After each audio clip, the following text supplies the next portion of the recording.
Iran America तनाव बढ़ा, Araghchi की चेतावनी पर ट्रंप का सख्त जवाब। ईरान के विदेश मंत्री अब्बास अरागची ने अमेरिका को चेतावनी दी कि धमकियां जारी रही तो परमाणु समझौते पर बातचीत नहीं होगी। इसके जवाब में अमेरिकी राष्ट्रपति डोनाल्ड ट्रंप ने कहा कि ईरान को परमाणु हथियार बनाने की अनुमति नहीं दी जाएगी और जरूरत पड़ने पर अमेरिका कड़ी कार्रवाई करेगा।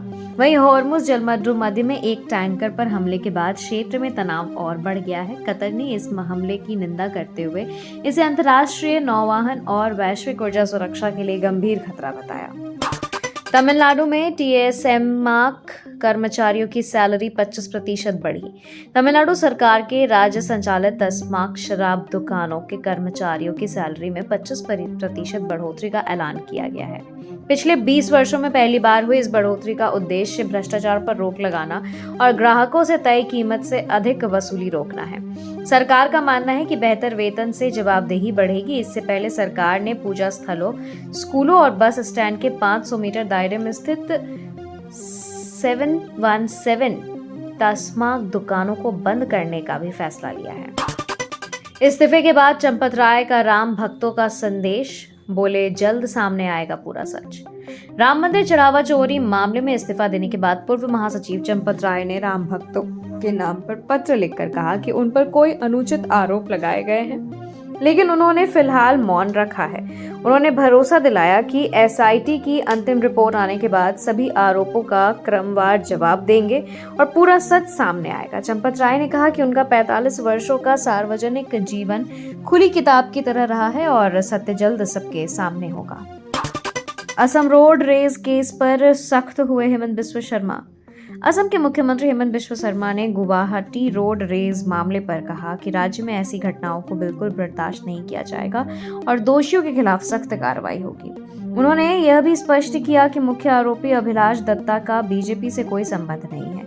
ओवरटेकिंग को लेकर शुरू हुए विवाद का वीडियो सोशल मीडिया पर वायरल होने के बाद पुलिस ने 2 आरोपियों को गिरफ्तार कर लिया है। मामले की जांच जारी है और सभी पहलुओं की पड़ताल भी की जा रही है। एनसीपी के एनडीए में शामिल होने की अटकलों पर फडणवीस का बड़ा बयान। महाराष्ट्र के मुख्यमंत्री देवेंद्र फडणवीस ने शरद पवार की एनसीपी के एनडीए में शामिल होने की अटकलों को खारिज करते हुए कहा कि फिलहाल ऐसा कोई प्रस्ताव नहीं। उन्होंने स्पष्ट किया कि एनडीए में कोई नया दल शामिल नहीं हो रहा है और शरद पवार की पार्टी के सांसद या विधायकों को भी नहीं तोड़ा जाएगा। हालांकि एनसीपी की ओर से इस मुद्दे पर अब तक कोई आधिकारिक बयान नहीं आया है।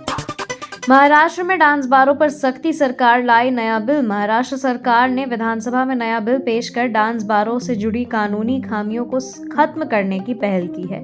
प्रस्तावित कानून के तहत होटल, बार और रेस्टोरेंट अब केवल ऑर्केस्ट्रा या लाइव म्यूजिक का लाइसेंस लेकर डांस बार नहीं चला सकेंगे। उन्हें 2016 के डांस बार कानून के सख्त नियमों और महिलाओं की सुरक्षा संबंधी प्रावधानों का पालन करना होगा।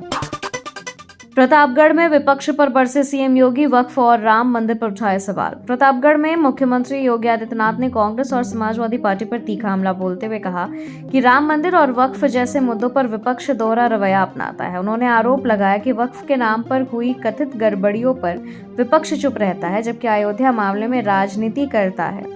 योगी ने कहा कि उनकी सरकार बिना भेदभाव के विकास और जन कल्याण योजनाओं का लाभ सभी तक पहुंचा रही है तथा प्रदेश में कानून व्यवस्था और विकास में बड़ा सुधार हुआ है। इंडोनेशिया की संसद में बोले पीएम मोदी, राष्ट्रपति प्रोबोवो से दोस्ती का किया जिक्र। इंडोनेशिया की संसद को संबोधित करते हुए प्रधानमंत्री नरेंद्र मोदी ने कहा कि राष्ट्रपति प्रोबोवो सुबियांतो के साथ उनकी दोस्ती कॉपीराइट की सभी सीमाओं से परे है।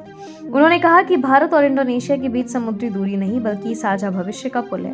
पीएम मोदी ने दोनों देशों के ऐतिहासिक संबंधों का उल्लेख करते हुए कहा कि भारत ने इंडोनेशिया के स्वतंत्रता आंदोलन का मजबूती से समर्थन किया था और दोनों देशों की मित्रता समय के साथ और मजबूत हुई है।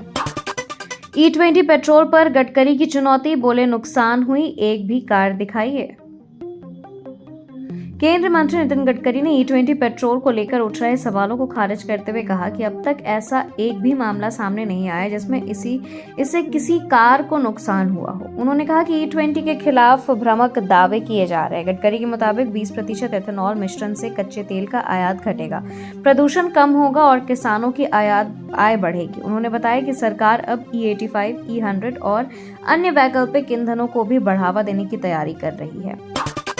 दिल्ली में तेज बारिश, एयर इंडिया ने यात्रियों के लिए जारी की एडवाइजरी। दिल्ली एनसीआर में मंगलवार को हुई तेज बारिश के बाद एयर इंडिया ने यात्रियों को एडवाइजरी जारी कर कहा कि खराब मौसम के कारण उड़ानों पर असर पड़ सकता है। एयरलाइन ने यात्रियों से एयरपोर्ट जाने से पहले अपनी फ्लाइट को लेटेस्ट स्टेटस जांचने की अपील की है। वहीं मौसम विभाग ने अगले 5 दिनों तक बारिश, आंधी तूफान और तेज हवाओं की संभावना जताते हुए 7 से 9 जुलाई तक येलो अलर्ट जारी किया है।